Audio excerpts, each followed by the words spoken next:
Long ago in Italy there lived an old clockmaker named Geppetto. Tick-tick-tock. Tick-tick-tock. Went all the clocks in his shop. When he worked, Geppetto felt happy. But when he rested, a sad feeling came over him. He would think. All my life and no child to call my own. So, one day Geppetto carved a puppet from wood in the shape of a boy. He made the arms and legs of the puppets so they could move. He cut and sewed a nice outfit for it, as if it were a real boy. I will call you Pinocchio, said Geppetto. That night, Geppetto laid the wooden puppet down onto the bed. From out of the window, a big star twinkled bright. Geppetto looked out the window to the twinkling star. Bright star, said Geppetto. If I could make one wish, it would be for a real boy of my own. But of course, he knew that was not possible. That night, the same big star swooshed right into Geppetto's room. It changed into a blue fairy. The blue fairy flew over to the bed. Little wooden puppet, said the blue fairy. In the morning, you will be able to walk and talk like a real boy. She tapped the puppet one time with her wand.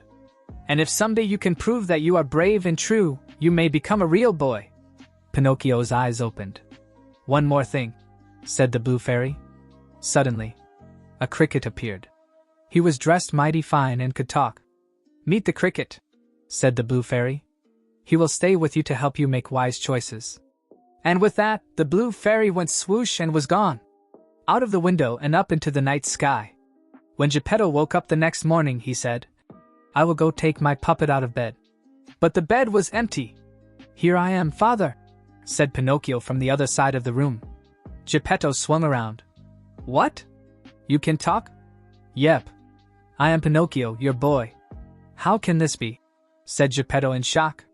Then he said, but who cares? He rushed over and swept the wooden puppet into his arms. Pinocchio, my son, he said in great happiness.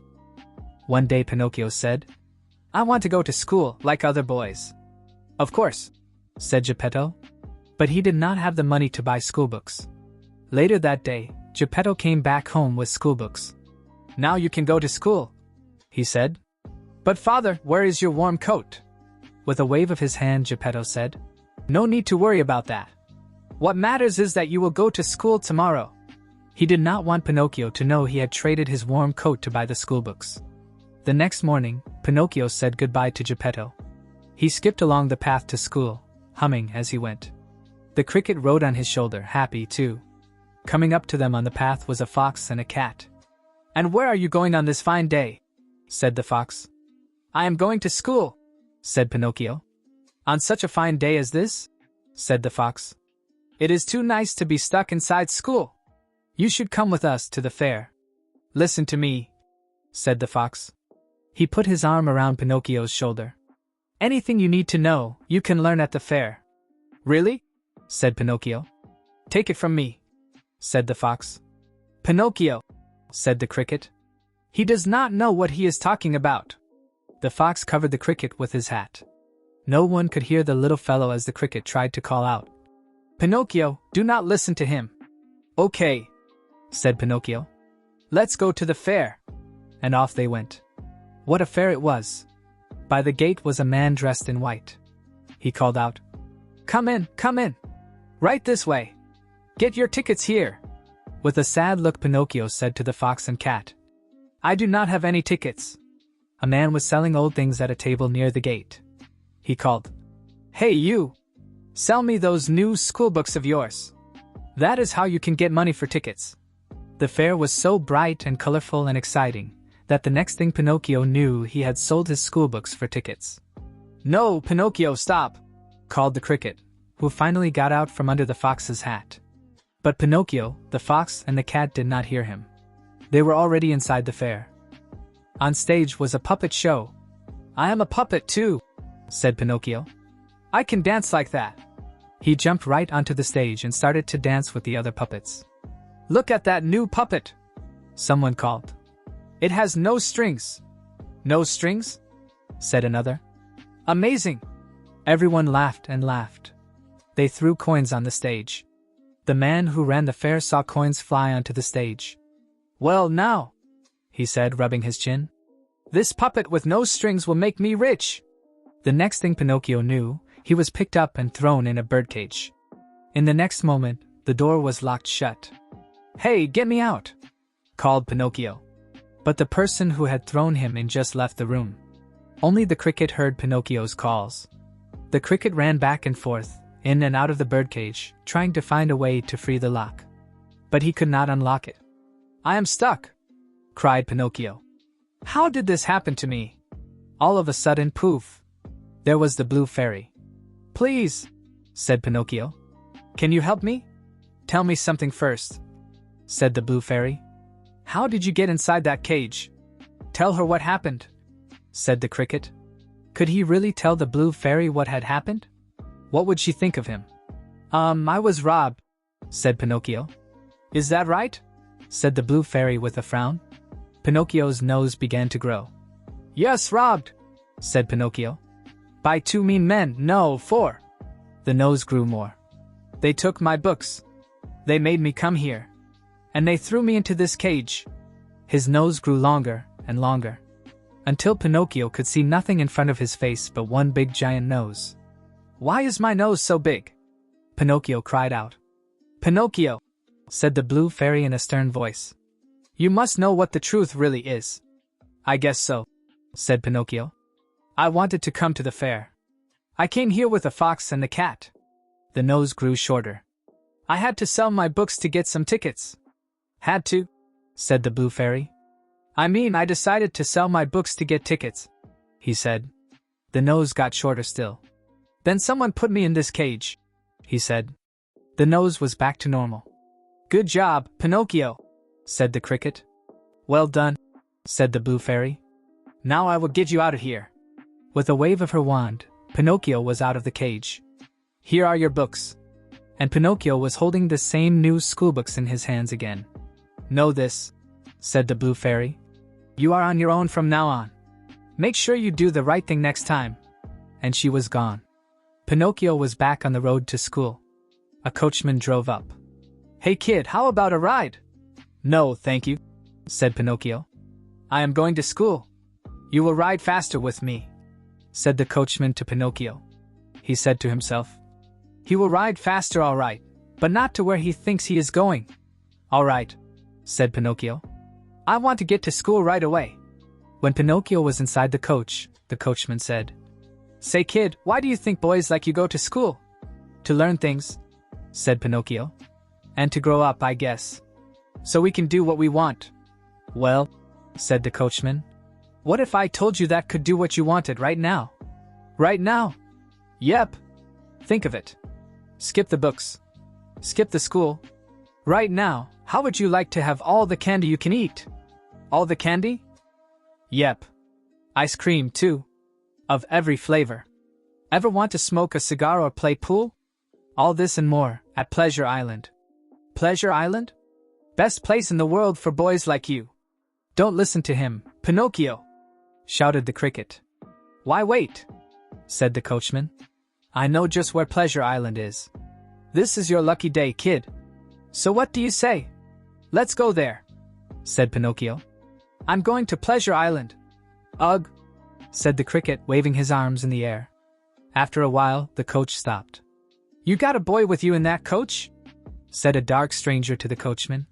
"Yep." The coachman grabbed Pinocchio and threw him down onto the ground.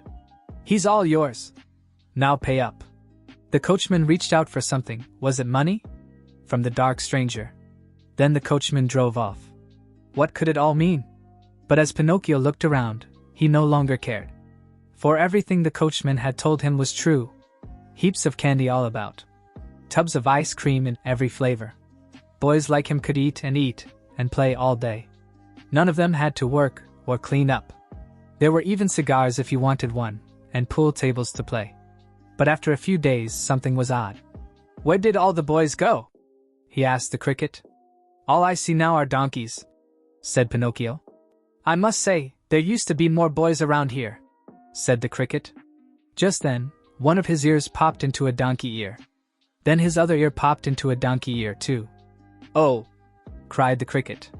"What is happening to you?" "I don't know, honk," said Pinocchio. Pinocchio and the cricket saw a line of donkeys led by a dark stranger onto a truck. "Oh no!" said the cricket. Now I get it. Boys get turned into donkeys here. Then the donkeys are sold. Pinocchio, we have to get you out of here, fast while we still can. Let's go, honk, said Pinocchio. His 2 feet had popped into 4. Run, quick, said the cricket.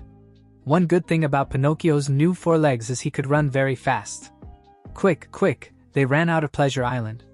Soon they were at a dock by the ocean. Please, sir, Pinocchio called out to a man by the dock. I am looking for an old man named Geppetto. Do you know him? Honk. Sounds like you are getting a bad cold, said the man. Geppetto. That's the old man whose son left one morning and did not come back. He went out on a boat to look for him. No one has seen the poor fellow since. Oh no! This is all my fault, honk, said Pinocchio. I must look for my father. Pinocchio jumped off of the dock into the ocean. The cricket jumped in too, close behind. Most of Pinocchio was still made of wood, so he could float on the ocean. Father! He called out, paddling the water with his arms. Father! But there was no answer. All Pinocchio could see around him was blue water everywhere. Until, what was that far away? Something was rushing up. Something big, and very fast. In a moment, a giant whale was upon them. It opened its giant jaws and with one gulp, swallowed Pinocchio. Rushing inside with all the sea water tumbled Pinocchio and the cricket. When they came to a stop, they saw that they were in the dark belly of the whale. I am fine, said a voice of an old man. Wait a minute, said Pinocchio. Father, is that you? There was Geppetto. Father, father, it's me, said Pinocchio. My son, said Geppetto. I thought I was dreaming. They hugged in joy. Look, said Geppetto as 3 fish swam by. There goes our dinner. Father, I have an idea. Let's make a fire. Grilled fish tonight, said Geppetto. No, I mean for us to get out, said Pinocchio. He gathered driftwood and got a flame going. This is how we can make the whale sneeze, he said. Pinocchio waved his arms over the flame to make a lot of smoke. Soon clouds of black smoke were rising up. The whale gave a cough. Hang on, said Pinocchio. And then, wham! In one big sneeze, Pinocchio, Geppetto and the cricket flew out of the whale's mouth. Rolling over and over in the sea water, at last they rolled up onto the shore. Pinocchio? Geppetto rose to his feet. The cricket was there beside him. But where was Pinocchio? And then they found him. Pinocchio was face down, his head in a puddle. Pinocchio! They were too late. Geppetto and the cricket wept over Pinocchio, the boy puppet, who lay still in the water. Then in a flash, who was there but the blue fairy? Pinocchio, she said. You saved your father. You proved that you are both brave and true. She tapped his head with her wand. And now you will be a real boy. Pinocchio woke up. He looked at his soft arms and soft legs. Father! He cried out. Look! I am a real boy! That you are! Cried Geppetto. The blue fairy turned to the cricket. Come! She said. In a flash, the 2 of them were gone. And they lived many long and happy years together.